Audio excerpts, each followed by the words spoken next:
మోకాళ్లలో గుజ్జును పెంచి నొప్పిని తగ్గించి సర్జరీని దూరం చేసే ఫ్రీడమ్ వాక్. బొత్స సత్యనారాయణ గారు మాజీ ప్రస్తుత మంత్రి, మాజీ పిసిసి అధ్యక్షులు, చీపురుపల్లి అసెంబ్లీ నియోజకవర్గం నుండి మంచి మెజారిటీతో గెలుపొందబోతా ఉన్నారు.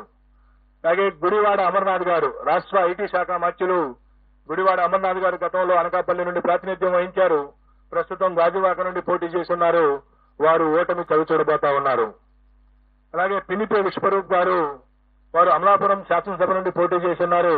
వారు గెలవబోతా ఉన్నారు. అలాగే కారుమూరి నాగేశ్వరరావు గారు, వారు తణుకు నుండి ప్రాతినిధ్యం వహిస్తా ఉన్నారు. వారు రాష్ట్ర మంత్రి. వారు ఓటమి చవిచూడబోతా ఉన్నారు. అలాగే చెల్లిపోయిన వేణుగోపాల్ గారు రాజమండ్రి రూరల్ నుండి ప్రాతినిధ్యం వహిస్తా ఉన్నారు. మంత్రి. వారు కూడా ఓటమి చవిచూడబోతా ఉన్నారు. దాడిశెట్టి రాజా, వారు తుని అసెంబ్లీ నియోజకవర్గం నుండి ప్రాతినిధ్యం వహిస్తా ఉన్నారు. వారు గెలవబోతా ఉన్నారు. అలాగే పొట్టు సత్యనారాయణ రాష్ట్ర దేవాదాయ ధర్మాదాయ శాఖ మంత్రులు. వారు తాడేపల్లిగూడెం నుండి వారు పోటీ చేసి ఉన్నారు. వారు ఓటమి చవిచూడబోతా ఉన్నారు. అలాగే శ్రీమతి తానేటి వనిత ప్రస్తుత ఆంధ్రప్రదేశ్ యొక్క హోంశాఖ మంత్రులు. వారు గోపాలపురం నుండి గెలవబోతా ఉన్నారు స్వల్ప ఆధిక్యతతో. అలాగే జోగి రమేష్ గారు ప్రస్తుత రాష్ట్ర మంత్రి. వారు పెనమలూరు నియోజకవర్గం నుండి, గతంలో పెడన నియోజకవర్గం నుండి శాసనసభ్యులుగా ఉన్నారు. ఈ ఎన్నికల కోసం పెనమలూరు నుండి పోటీ చేశారు. వారు గట్టి పోటీ ఎదుర్కొనబోతా ఉన్నారు. అలాగే అంబటి రాంబాబు గారు గుంటూరు జిల్లా, ఇప్పటి పల్నాడు జిల్లా సత్తెనపల్లి నియోజకవర్గం నుండి ప్రాతినిధ్యం వహిస్తున్నారు. రాష్ట్ర జలవనరుల శాఖ మంత్రులు.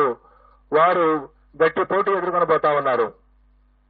అలాగే శ్రీమతి విడుదల రజని గతంలో చిలకలూరుపేట నియోజకవర్గం నుండి ప్రాతినిధ్యం వహించారు.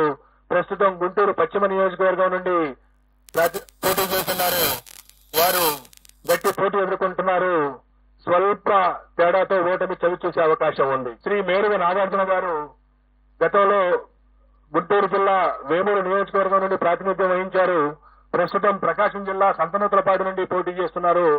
వారు గట్టి పోటీ ఎదుర్కొంటున్నారు. వారు స్వల్ప ఆధిక్యతతో గెలిచేటువంటి అవకాశం ఉంది.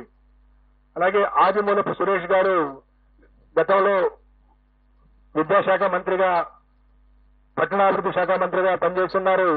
వారు ప్రస్తుతం కొండేపి అనేటువంటి నియోజకవర్గం నుండి పోటీ చేస్తున్నారు. వారు స్వల్ప ఓట్ల తేడాతో ఓటమి చవిచూసే అవకాశం ఉంది. అలాగే కాకాని గోవర్ధన్ రెడ్డి గారు ప్రస్తుత రాష్ట్ర వ్యవసాయ శాఖ మంత్రులు, సర్వేపల్లి నుండి పోటీ చేస్తా ఉన్నారు. వారు గెలిచేటువంటి అవకాశం ఉన్నది.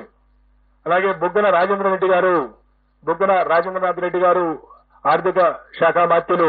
వారు కర్నూలు జిల్లా డోన్ నుండి ప్రాతినిధ్యం వహిస్తా ఉన్నారు. వారు గెలిచే అవకాశం ఉన్నది.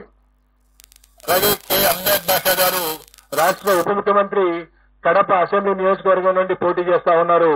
వారు ఈ ఎన్నికల్లో స్వల్ప ఆధిక్యతతో గెలిచే అవకాశం ఉన్నది. శ్రీ పెద్దిరెడ్డి రామచంద్రారెడ్డి గారు సీనియర్ మంత్రివర్యులు, పొంగనూరు అసెంబ్లీ స్థానం నుండి ప్రాతినిధ్యం వహిస్తా ఉన్నారు. వారు ఈ ఎన్నికల్లో భారీ మెజార్టీతో గెలిచేటువంటి అవకాశం ఉన్నది.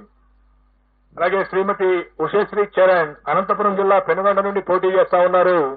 వారు అతి స్వల్ప తేడాతో ఓటమి చవిచూసేటువంటి అవకాశం ఉన్నది.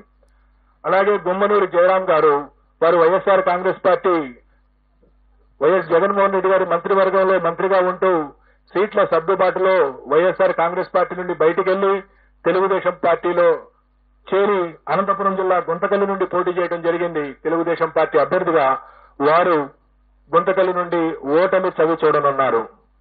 అలాగే శ్రీమతి ఆర్కే రోజా ప్రముఖ సినీ నటి అండ్ మంత్రివర్యురాలు. వారు చిత్తూరు జిల్లా నగరి నియోజకవర్గం నుండి ఓటమి చవి చూడబోతా ఉన్నారు. సుమన్ టీవీలో మీ పర్సనల్ అండ్ బిజినెస్ ప్రమోషన్స్ కోసం కింది నెంబర్కి కాంటాక్ట్ చేయండి.